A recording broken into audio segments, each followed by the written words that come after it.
Hey, welcome back to Vox Terra. Look, for today, I'm going to talk about the Capitol Hill push, if you want to call it that. But I'm not trying to turn anyone against their conservative identity. I'm trying to make the case that what I call the reckless elements of the business community, chief among them fossil fuels and petrochemicals, have insinuated themselves into the conservative movements in the US and worldwide. And that this insinuation is facilitated not just by what we call the so-called conservative media, but also by what people are often calling now the liberal media. And now it's obvious to many that we live in what I often call alternate media universes. What's less obvious is that all major media, to a degree, are business interests owned by wealthy corporations or wealthy individuals. Now, so-called right-wing outlets like Fox News are owned, but yet it's not highlighted, by people like billionaire Rupert Murdoch, who, it's my impression, encourages in his worldwide media outlets the defending of fossil fuel interests and the denial of climate change.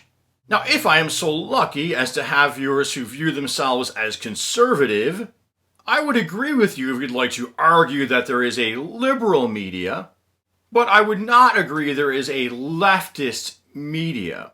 By that I mean the heart of the left really is challenging capitalism. And as I said earlier, all the major news media outlets are owned by different business interests. So number one, it's my impression that most of the media during the Trump tenure really did not focus on what I call those reckless business elements that were backing and propping up Donald Trump. I cited to you in other videos from Desmog and The Guardian all the fossil fuel money to back his administration, to back his candidacy. I cited for you from Human Rights Watch petrochemical money going to back Trump. I cited to you from American Progress and the Wall Street Journal private prison money going to back Trump. And in my last video, I provided citation for private security contractor funding for Trump. And in return, the Trump administration has given, but this has generally not been a lead story in the news, although it has been covered, but again, not a lead, favors in return to those interests, such as the opening of public lands for oil and gas exploration. Anwar, for instance. The rollback of auto fuel efficiency standards. The undermining of a study at the Department of Energy showing how we could have a more efficient, more renewable energy grid, and the allowing of a previously banned or a scheduled to be banned pesticide that's linked to childhood cancer back on the market. Remember, Trump got an F from the League of Conservation voters. But this was not really the focus of the mainstream media's criticisms of Trump. In fact, that media sometimes even attacked Trump from what we could call the right, arguing that he wasn't hawkish enough on North Korea. Now, this would be completely confusing to Trump supporters who are told there's a liberal media. Remember, you could argue it's liberal, but I'm telling you it's not truly leftist. Point two in the underreported story is that these reckless business interests, as I call them, aggregate their money into different think tanks and different activist or legislative organizations. As I highlighted to you citing Desmog again, in my video about the lies against Greta Thunberg, I showed that donors like the Mercers and the Kochs often give their money to these groups like the American Legislative Exchange Council or the Heartland Institute, which, according to Desmog, are responsible for spreading climate change disinformation, as well as other disinformation regarding the harms of industrial toxins. Now, these groups like ALEC then influence other so-called conservative movements like the Tea Party in the past, and it appears like some of these armed groups in the present. Quoting from a Desmog article, in the case of what President Donald Trump has called the Liberate movement, one major thread tying the groups together is the State Policy Network, a network of state-level think tanks. SPN was a creation of ALEC, the American Legislative Exchange Council. a group which for decades has received donations from the fossil fuel industry and the Koch family to push its model legislation. Now it is my impression that many of the people involved in these groups, in these so-called conservative causes, or think of themselves that way, it is my impression that they believe they are standing for private property rights. Au contraire, to a degree, au contraire. Here's my evidence for that. Many oil and gas pipelines are constructed using the government's power of eminent domain. So yes, these oil and gas pipelines that we often see opposed by environmentalists, but we have not seen opposed by the people claiming or believing they're standing up for private property in the so-called right wing. Many of these pipelines, yes, they are constructed by private business interests, but they are a creation of the government's power of eminent domain, the government's power to take land and then set that land aside for then the creation of the pipeline. From another Desmog article, Whose Allegiance? 3%er militia working in the Bakken oil patch raises concerns of domestic terrorism, by Justin Nobel, July 21, 2020. Now this article gets me to the ties of those groups to the government. These organizations are often tied to elected officials. In 2018 in Louisiana, U.S. Congressman Clay Higgins, during a near hysterical speech at the Expanding Global Gas Infrastructure Seminar. See, now he made this speech at the Expanding Global Gas Infrastructure Seminar. Again, quoting from Desmog, made a number of oblique references to the militia. Some of us, now they're quoting Higgins, apparently, and I don't really know what Higgins sounds like. Some of us refer to ourselves as 3%ers.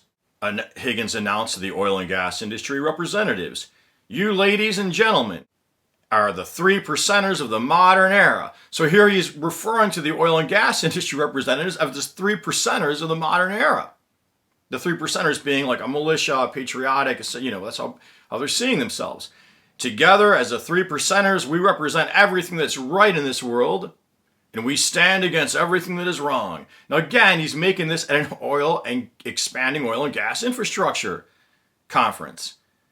Welcome to again quoting Higgins, "Welcome to the war for the future of our planet." The congressman continued, "My role as your representative is not to be just your ally, but your warrior. Please allow the services of my office to represent the point of the spear that you wield. We'll knock down every bureaucratic wall. We'll kick down every federal barrier."